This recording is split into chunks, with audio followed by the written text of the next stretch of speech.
আপনি কি জাতের ঢেঁড়স লাগাইছেন এখানে? এটা লাগাইছি আমি সিনজেন্টা নুলক বাজারে নূরে মদিনা দারুল উলুম বালক বালিকা মাদ্রাসা শিক্ষক আমি। যাক, শিক্ষকতার পাশাপাশি এই কৃষিকাজটা বেছে নিলেন কি জন্য? ভিউয়ার্স, কেমন আছেন সবাই? আশা করি সকলেই ভালো আছেন। ফার্মিং উইথ হাবিব চ্যানেলের পক্ষ থেকে আপনাদের সকলকে জানাই আন্তরিক শুভেচ্ছা ও অভিনন্দন।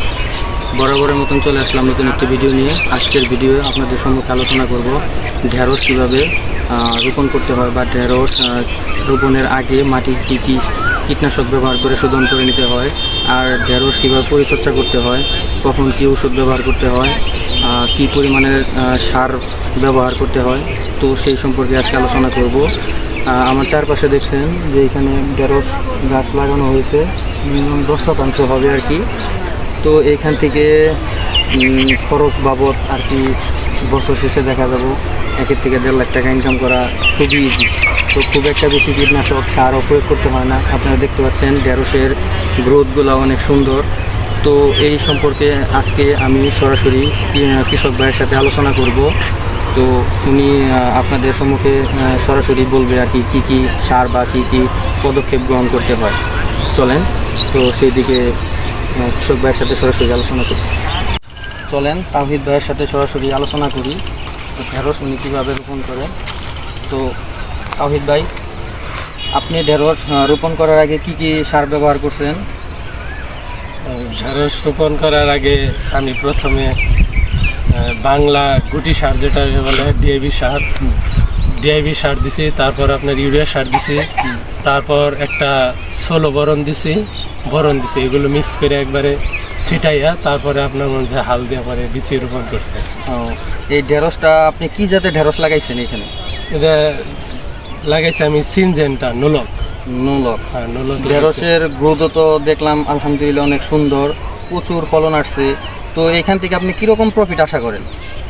ইনশাল্লাহ আশা করা যায় আমি এখন প্রায় প্রতিদিনই ঢেঁড়স তুলি, মানে আজকেও তুলে গেছি দেখেন, এখনো মোটামুটি অনেক ঢেঁড়স আছে। কি পরিমাণ ঢেঁড়স ওঠে প্রত্যেকদিন?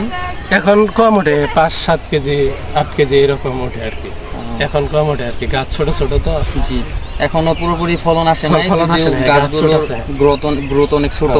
তো এগুলা যখন দেখা যাবো আর 1 মাস যাবো আর কি, তখন পুরা দমে ফলন আসবো এখান থেকে। তো এখানে আপনার কি কি কীটনাশক ব্যবহার করতে হয়? আমি কীটনাশকের মধ্যে ব্যবহার করি এসাটা আর হলো নাইট্রো ব্যবহার করি, এই দুইটাই ব্যবহার করি। তো দেখা যাইতেছে আপনার গাছে কিছু কিছু পাতা আর কি পোকায়, ছাট পোকা যেটাকে বলে আমরা, তো এটাই ধরছে। তো এর জন্য আপনি পরবর্তীতে কি পদক্ষেপ গ্রহণ করবেন বা কি কীটনাশক ব্যবহার করবেন? এর জন্য আসলে এটা এর আগে আরো অনেক ছিল আর কি, পরে আমি ওই এসাটা আবার নাইট্রো ব্যবহার করার ফলে মানে অনেক কমছে আর কি, আবার এই যে 2-1 মধ্যে দিয়ে দিব, ইনশাল্লাহ আশা করা যায় আরো অনেক কমে যাবে আর কি। তো ভিউয়ার্স, আপনারা যারা আমার এই ভিডিওটি দেখছেন তারা তৌহিদ ভাইয়ের পরামর্শ অনুযায়ী উনি যে যে কীটনাশকের কথাগুলো বললো সেগুলো যদি ব্যবহার করে থাকেন তাহলে তো এখান থেকে অনেক সুবিধা পাবেন। আর যারা এটা ব্যবহার করেন নেই, সো তাদের অনুরোধ করব যে এই কীটনাশকটা ব্যবহার করেন।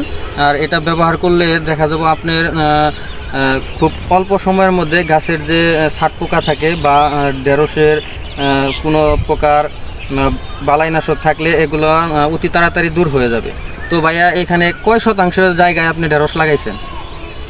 মানে আপনার পুরো সম্পূর্ণ ক্ষেত হলো আপনার 24 ডিসি, 24-এর মনে করেন যে 13 থেকে 14 ডিসি আমি লাগাইছি ঢেঁড়স লাগাইছি। তো পাশে দেখা যাইতেছে আপনি ধুন্দুল প্লাস শসা, লাউ এগুলাও দিচ্ছেন, বাঙ্গিও লাগাইছেন। লাগাইছি, হ্যাঁ। যাই হোক ভাই, আপনার সাথে কথা বলে ভালো লাগলো। যারা পড়ালেখার পাশাপাশি কৃষিকাজ করতে আগ্রহ প্রকাশ করেন তো তাদের জন্য এই ভিডিওটা। আরেকটা কথা না বললেই নয়, তৌহিদ ভাইয়া কিন্তু এই কৃষিকাজের পাশাপাশি উনি শিক্ষকতাও করেন, একটা মাদ্রাসার শিক্ষক। বাজারে নূরে মদিনা দারুল উলুম বালক বালিকা মাদ্রাসার শিক্ষক। যাক, আলহামদুলিল্লাহ, সিনিয়র শিক্ষক আর কি। আমি 6-7 বছর ধরে ওখানে শিক্ষকতা করতেছি। যাক, আপনি শিক্ষকতা ছেড়ে শিক্ষকতার পাশাপাশি এই কৃষিকাজটা বেছে নিলেন কি জন্য? আসলে আমি দেখলাম যে ওখানে যে মানে হাদিয়া পাই, মোটামুটি আলহামদুলিল্লাহ ভালোই পাই। পরে দেখি যে একবেলা ক্লাস হয় আমাদের 8টা থেকে 12টা পর্যন্ত। পরে দেখি সারাদিন আমি বৈশায় থাকতে হয়। পরে আমি চিন্তা করলাম যে প্রথমে আমি ক্ষেত মনে হয় যে বগুড়া হান নিয়ে আবাদ করি, তারপর এটা আমার ক্ষেত, আমার নানার ক্ষেত আর কি, নানার ক্ষেতে আমি আবাদ করি। পরে দেখলাম যে ভালোই প্রফিট আসে এগুলো, পাশাপাশি আমি কফি বিক্রি করছি অনেক টাকার, এই ক্ষেতে কফি বুনছিলাম। বছরে আপনার কিরকম প্রফিট আসে এখান থেকে? তো বছরে আশা করা যায় প্রায় 70 থেকে 80 হাজার টাকার মতো প্রফিট। যাক আলহামদুলিল্লাহ, আপনার সাথে কথা বলে অনেক ভালো লাগলো। ধন্যবাদ, ভালো থাকবেন তৌহিদ ভাই। আসসালামু আলাইকুম। ইনশাল্লাহ দোয়া রাখবেন। আলহামদুলিল্লাহ। আচ্ছা দর্শক, আজকের ভিডিও এই পর্যন্তই। কৃষিভিত্তিক নতুন নতুন ভিডিও পেতে প্লিজ আমার চ্যানেলটি সাবস্ক্রাইব করে রাখবেন এবং পাশে থাকা বেল আইকনটি বাজিয়ে দেবেন। সেই পর্যন্ত সুস্থ থাকেন, ভালো থাকেন, আল্লাহ হাফেজ।